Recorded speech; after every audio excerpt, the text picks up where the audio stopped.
சங்கம் வைத்து தமிழ் வளர்த்த மதுரையில் சரித்திரம் படைக்கப் போகும் தமிழக வெற்றிக் கழகத்தின் 2ஆம் மாநில மாநாடு ஆகஸ்ட் 25 கூடுகிறது. அரசியல் அரங்கம் அதிரும்படியான அறிவிப்பை செய்துள்ளார் வெற்றி தலைவர் விஜய். மன்னர்களின் இருண்ட ஆட்சியில் சிக்கி வெளிச்சம் தேடிய மக்களின் பார்வை விசாலையில் குவிந்தது.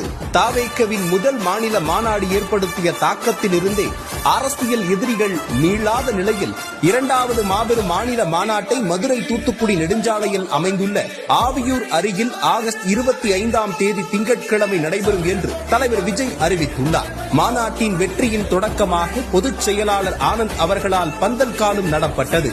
மதுரை மண்ணில் தாவேக்கா நடத்தப்போகும் மாநாடு தமிழ்நாடு அரசியலின் தலையெழுத்தை மாற்றியமைக்கும். ஆழ்ந்த தூக்கத்தில் இருக்கும் செயலற்ற ஆட்சியை அகற்ற தூங்கா நகரம் நோக்கி அழைக்கிறார் தலைவர். சொல்லுக்கும் குரலுக்கும் நல்லதொரு தலைமைக்கும் அணியணியாய் திரளும்